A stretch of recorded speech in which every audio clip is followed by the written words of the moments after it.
Well, today I want to continue on with my series on marriage matters and relationships.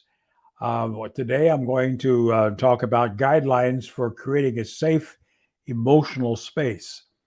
Now, as I go through these, there will be several overlaps with different things because when we do these on the weekends, we are in an interactive environment, and so sometimes there's some going back and reflecting and reviewing a little bit. So, some of the things I'm covering today, I actually covered in a previous broadcast, but we're going to go also covering some new areas and start getting into perhaps some resolving some conflicts. We'll just see how this goes, and we're gonna get right into it. So these, as I said, I'm going to be talking today about guidelines for creating a safe emotional space.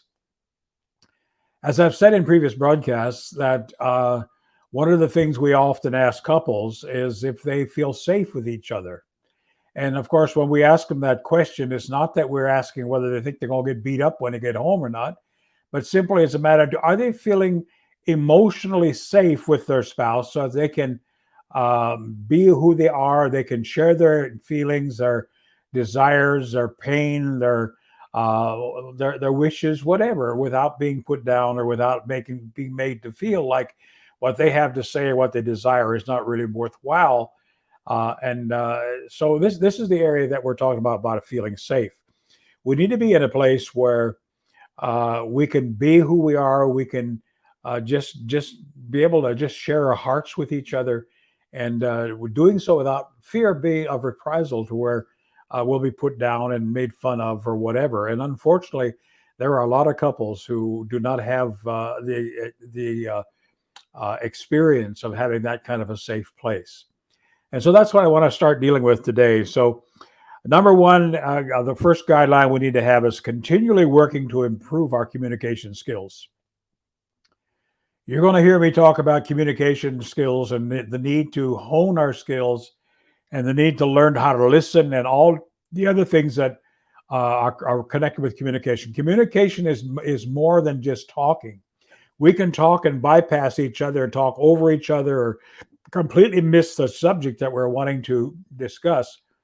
But communication is really when there's a connection that's being made, so that we can actually come to a mutual agreement or mutual position and an understanding of each other. So that's what we're going to be working on today. So constantly working on our improving our communication skills is number one.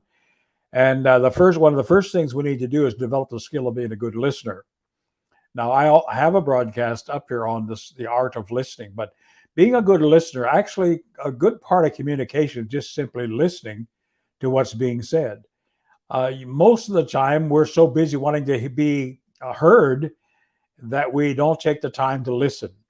And taking the time to listen is very important because that's the only way we'll truly hear what is being said to us, whether that's a spouse, a business associate, in a social environment, or regardless what it is.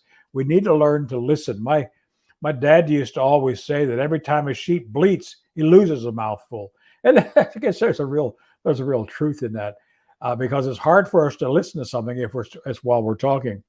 But a good listener does not interrupt, and this is something that I have to work with because, as I've said before, I've got a very quick mind, and so consequently, when somebody's talking to me, many times I already have a conclusion in my mind as to where this conversation is going or whatever. And I've had to discipline myself and many times apologize for cutting off conversations because I've had to learn to listen. I've had to learn to wait until my spouse or other people that I'm communicating with until they're actually finished expressing their thoughts before I want to jump in and say something. And of course, one of the reasons for that is that we need to make sure that we fully understand what our spouse is saying. If we jump to conclusions and we interrupt or whatever before they're finished speaking, then we never really know whether we've got everything they wanted to say to us. And so it's important for us to really hear what they're saying, and not only hear what they're saying, but also to really come to the place where we understand what is being said. Now, in the previous broadcast, I mentioned about using I statements as opposed to you statements.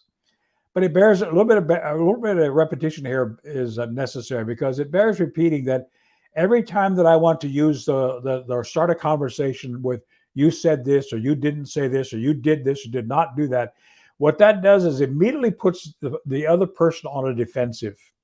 Rather, what we need to learn to do is, when you said that or when you did that, here's how I felt. I felt like you were putting me down. I felt like you didn't really want to know what my position was. I felt like you didn't really want to hear me. That's what I'm talking about by taking the you statements and turning it around to making I statements. And the reason for this is that I statements unite, you statements alienate and create distance. And so, as in every form of communication, regardless of what level that is on, is that we're always looking to connection. We're always looking to being reconciled or conciliated in such a way that I hear what you're saying. I want you to hear what I'm saying. I'm understanding what you're saying. I'm wanting you to understand what I'm saying. So together we can come into an agreement that we can build something solid relationally to go forward with. And so I statements tend to unite us in that. You statements tend to alienate and create a distance. And so, as in all relationships, we need to be working to draw us closer together rather than separating us, so that we can really so we can really come to a conclusion of whatever it is that we wanted to communicate about. And I statements, as I said, begins with I feel. You statements always begin, you make me feel. And so the thing I've often said to people is, don't let somebody else's problem become your problem, and don't allow other people to control your emotions. Every time you say, well, you make me feel angry or you make me feel this, what you're actually saying by default is that you're giving that person authority over your own emotions, that which the emotions, something you yourself are supposed to be in charge of and be in control. The scripture says that a person that can't rule his own spirit is worse than a city broken down without walls. And so it's very important that we do this. So a you statement is almost always perceived as an attack. You did this. You didn't do this. Always puts the other person on the defensive. So let's learn to get past that. Let's learn to get into the place where we can work on those communication skills.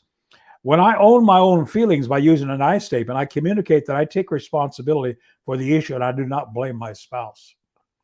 See, when I said, well, this is how I feel when you say that to me, I'm not saying, well, you made me feel this way.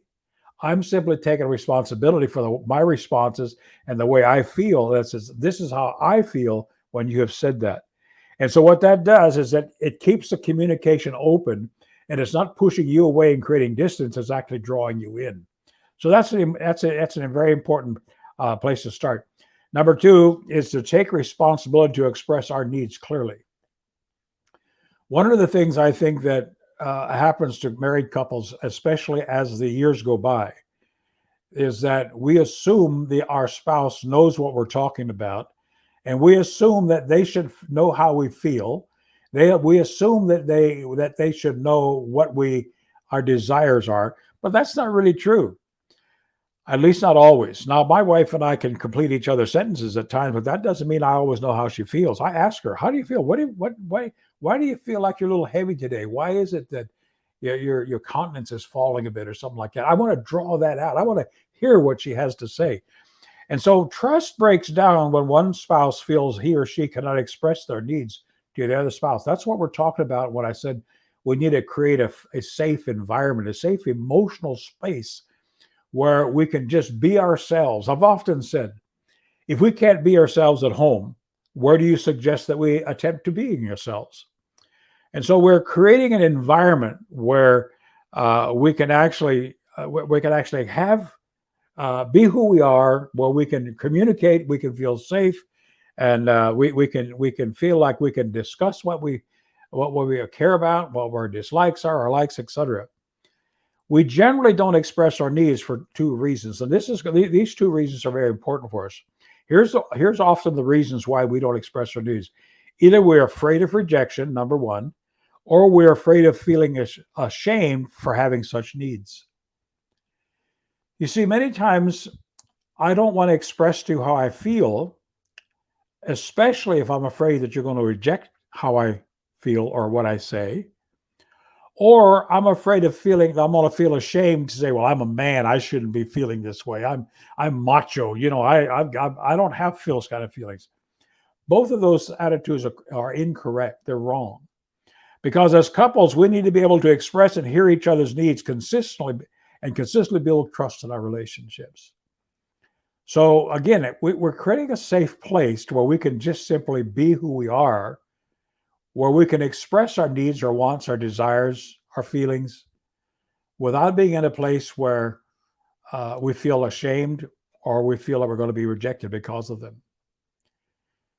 Now I can just hear somebody's laughing and some guy laughing and saying, "Oh, well, you're so talking feel good or whatever." Well, you can feel that way if you wish, but I'd like to speak with your spouse and see if she feels safe when that attitude like that.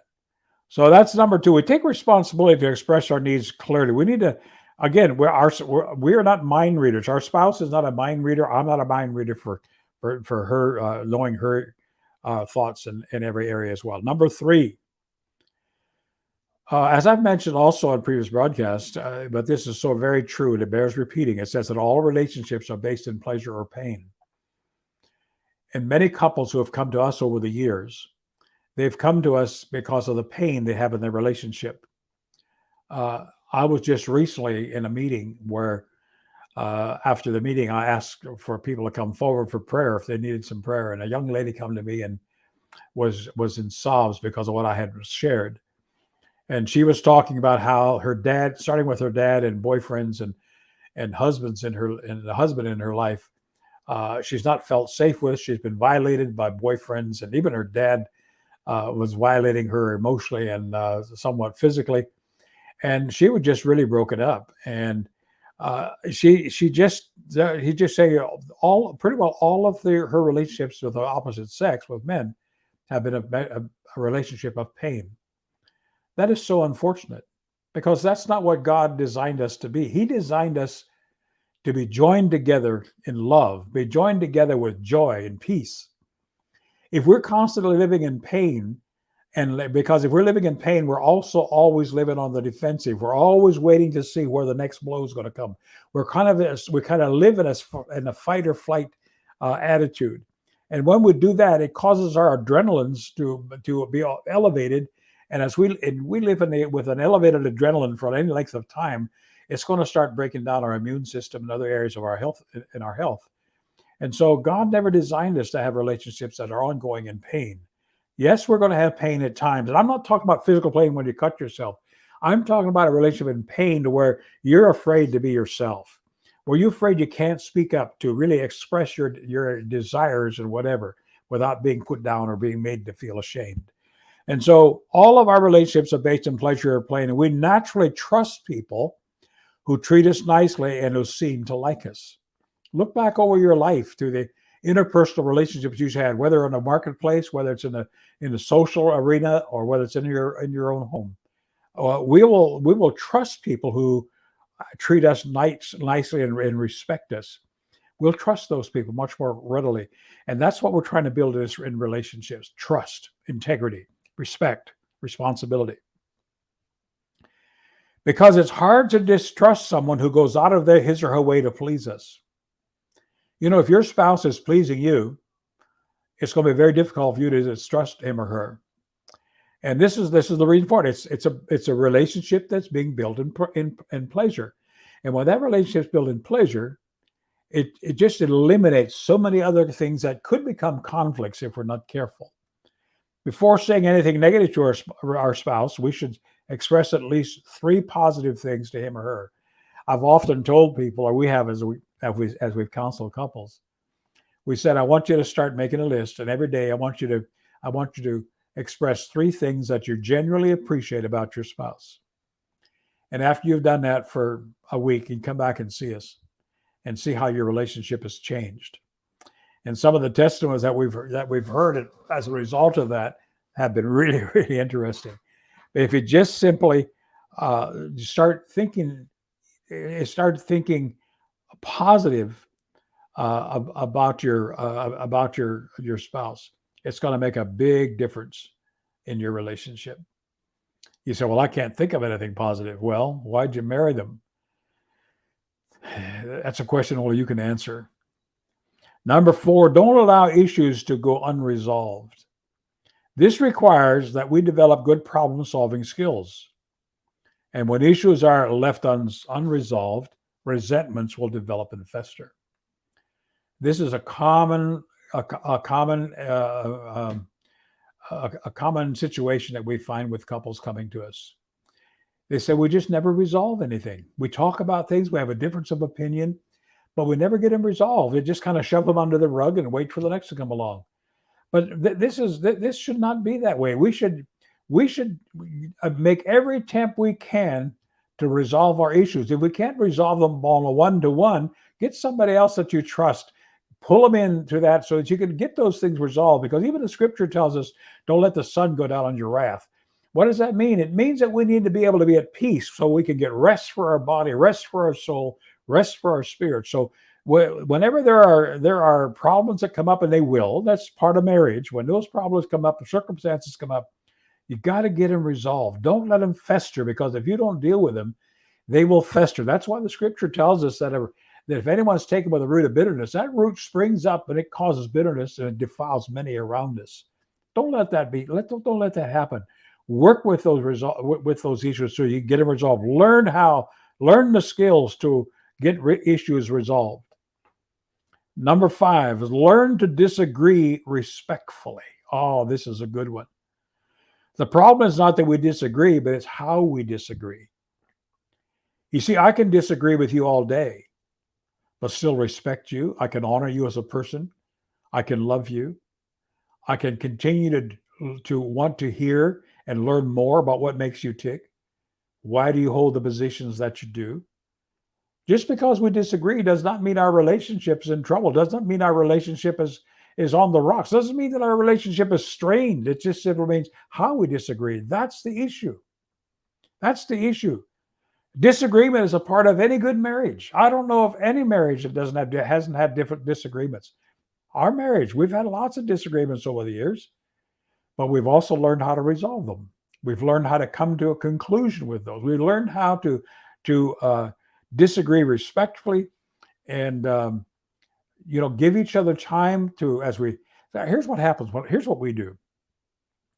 If we have an issue or something comes up that we need to make a decision on, and we don't see their decision quite the same, what we've learned to do over the years is say, okay, we're going to take a couple of days, or depending on the seriousness of the decision, we'll take a couple of days, or we might take a week and say, okay, we're not going to talk about it. Let's pray about it. Let's seek the Lord. Let's see what he has to say, see how we feel. We come back after that prescribed or predetermined period of time, and we discuss it. And 9 times out of 10, we have come to the same conclusion.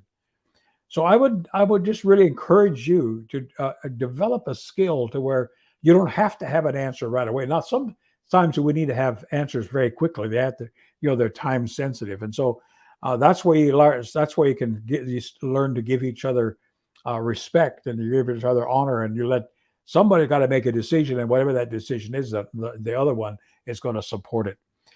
Disrespect destroys trust and security. If you don't respect me, if you have a disrespect for me, I'm not going to feel safe around you. If my wife does not feel safe around me, that is an indication I have disrespected her and dishonored her in some degree. I've told people at times when I've done teaching, I said, I can look at a congregation and I can tell you wives who are not safe with husbands. I can tell you wives who have been put down and are more of a servant than they are a partner in a marriage. How do I know that? I've learned to read the signs. And so this is why it's important that we learn to disagree respectfully, because we're still honoring and valuing the person. Because remember, if you're both believers, your spouse is a child of God as much as you are. And so if you disrespect her or you disrespect him, you will one day give an account to the Lord as to why you disrespected one of his children. That's the bottom line. So let's learn to disagree respectfully. Number 6, how do we do that? I'll give you a few pointers on how to disagree respectfully. One, do not resort to name calling or put downs. Don't call each other names.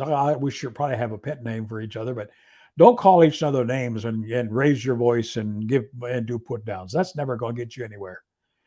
Secondly, keep to the issue at hand. Don't bring up old unresolved issues. That's one of the biggest killers in relationships. Is because relationships in the past have not been resolved. When we have a fresh one that comes up, we go back and dig those things back up that should have been dead a long time ago, and that just adds and compounds to the issue at hand. And now you've got an argument blowing up, and you've got anger coming out, and disrespect and distrust and everything else is happening.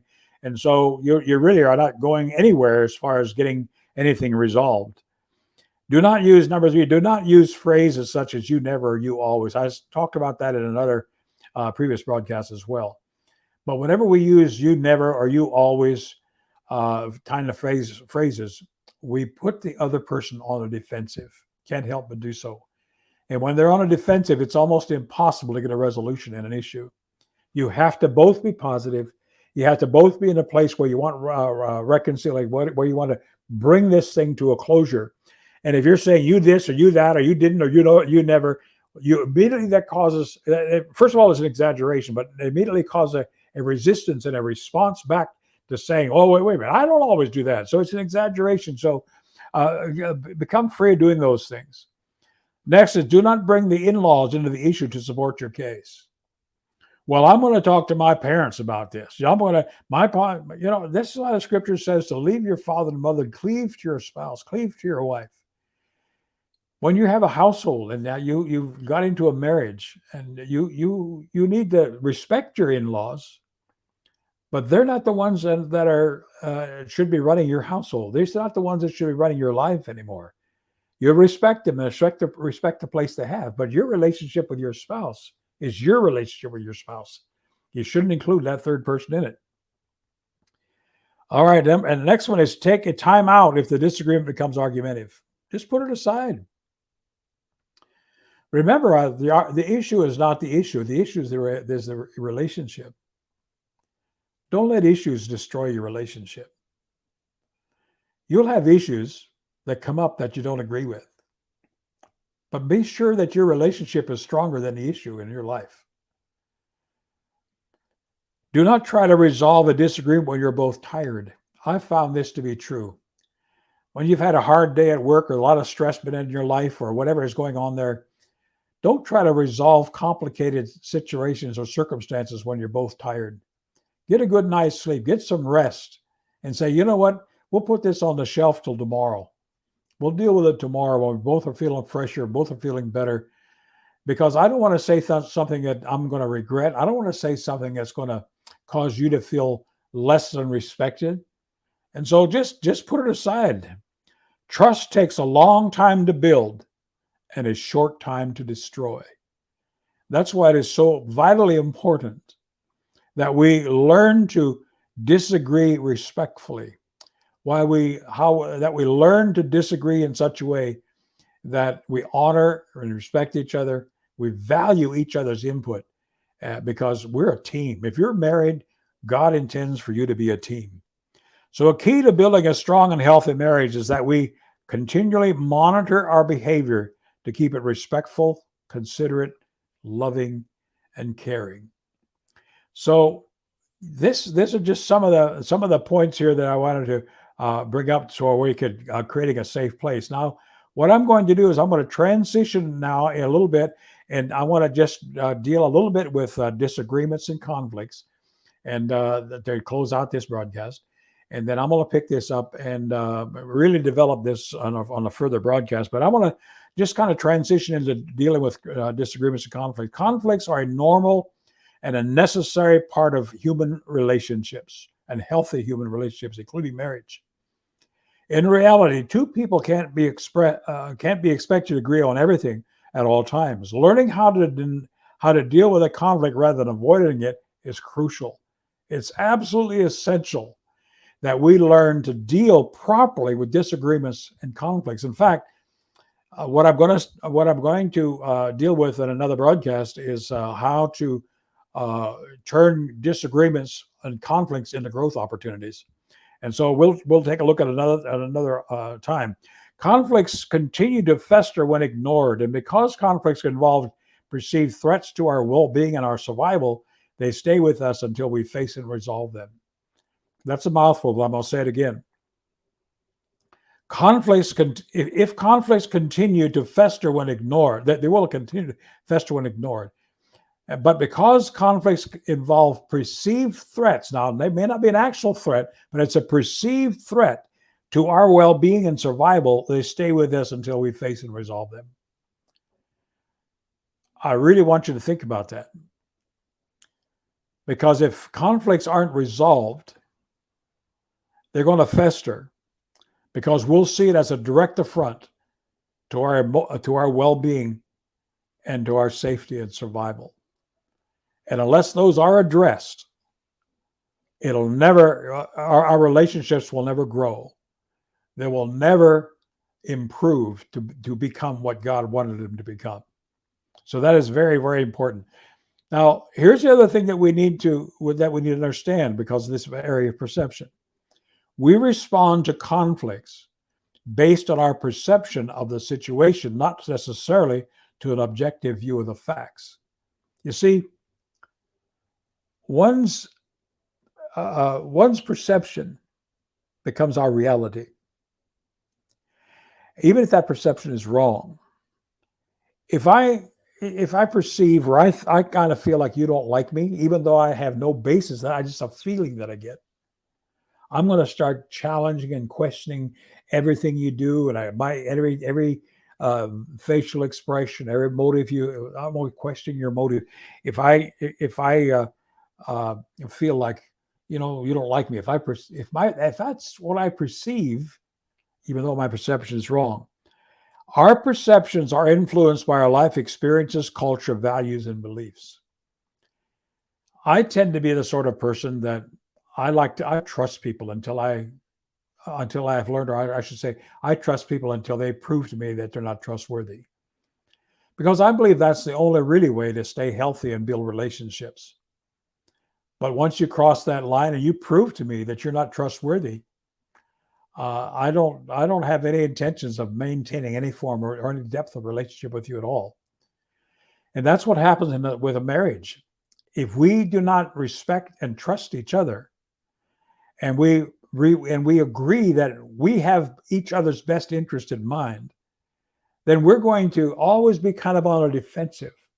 And we're going to calculate every tone, every voice, every word, every question. We're going to calculate, okay, what are they setting me up for something or what?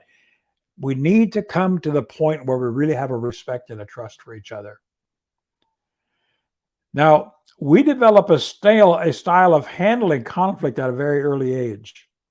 A lot of it has to do with the way we were raised. If we were raised in a family where our parents hollered at each other and were mad at each other and swore and everything else, we'll think that's the way to handle differences and conflicts. That is not the way to do it, at least not a godly way to do it. So God does not want us to try to handle conflicts that way. Our personal ways of fighting come from our natural instinct, our personality, and early family dynamics, just what I said. Many of us are unable to diffuse conflicts because we're responding or we're repeating the same extreme patterns in childhood. Oh, so many times we've talked to people and we hear a spouse say to her husband, "You're just like your dad," or the husband says to the wife, "You're just like your mom." We pick up traits in our formative years, whether they're good or bad. They begin to form us. But the point is, as believers, we have a supernatural ability to change those things. Someone asked me one time in counseling years ago, or I should say not asked, but they responded. And they said, "Well, that's just the way and he gave his nationality. That's just the way we are." And I said, "Well, you have a decision to make. You're either going to continue being that nationality or you're going to be a son of God. Which will it be?" Because you see, when we are children of God, it's all the twain, the scriptures have been made one. We're one family, regardless of our color, nationality, ethnic groups, or whatever. We have become one in Christ. Therefore, let those old things be left behind and focus on how we can really learn and be respectful in our disagreements. When conflicts is mismanaged, it will harm our relationships. But when handled in a respectful and positive way, conflicts provide, when conflict provides an opportunity for growth, which will strengthen the bond of our relationship. I'm reading my notes here on my iPad, and sometimes my iPad wants to jump up and I have to find my place here again. But when the conflicts are mismanaged, it's going to harm our relationships. And so when we manage them properly, they really do provide opportunities for growth. And as mature people, as adults, we should always be looking for ways and how we can grow emotionally, spiritually, intellectually, and stay in a good condition physically. We should always be growing, always be moving forward in that. And so I just wanted to give a couple more thoughts here, and I'm going to close this out for the day. By learning the skills we need for successful conflict resolution, we can face disagreements with confidence and keep our relationship strong and growing. We will then feel secure, knowing that our marriage can survive challenges and disagreements. That's what it's all about. It's all about us coming into the place where we really understand each other as a husband and wife, as spouses, or that we come into a place of good communication with others in our circle of friends or social gatherings, so that we can disagree agreeably. Just because we disagree doesn't mean we have to remain disagreeable. It doesn't mean we have to become enemies. It doesn't mean we have to break relationships. It doesn't mean we have to start heading for the divorce courts. No. Learn how to deal with disagreements. Learn how to deal with conflicts, so that you can cause those to be disarmed and really can become growth opportunities. The real secret of a solid marriage is not the lack of conflict, but how conflicts are resolved. I'll say that again. The real secret of a solid marriage is not a lack of conflict, but how conflicts are resolved. That's the secret. You're going to have disagreements. You're going to have conflicts. That's not the issue. How you respond to those disagreements and conflicts is going to be a matter of whether you're producing pain or pleasure in your spouse. This is the reason why we need to create a safe environment, why we need to have a safe place where we can just be who we are. We can let our hair down, so to speak. We can express ourselves without fear of being shamed or rejected or whatever. But we can simply be who we are, knowing that we'll be respected, we'll be honored, we'll be appreciated, and we'll be loved in spite of the quirks, in spite of the disagreements, in spite of any of those things. So I wanted to share those things with you today, because next time we're going to actually start understanding and disarming conflicts, because these are some real keys that we're going to get into there that are going to, I believe, really be helpful for you and your marriage. So thank you again for watching. I hope these principles have been meaningful to you. I'd love to hear from you. Just take a moment to put a couple of comments. There's a place for comments below the video. Make some comments. And also, if you're really enjoying these, hit the subscribe button. That way, when you do that, you'll be made aware of whenever time there's a new one comes up. Right now we're doing about one weekly. I'd like to, as time goes on, if we can, get some time rearranged a little bit. We can do perhaps 2 a week, but right now we're doing 1 a week. And so, but it means a lot to know you're watching, to know that what's being said is meaningful to you. So let me hear from you. God bless you. We'll see you next time.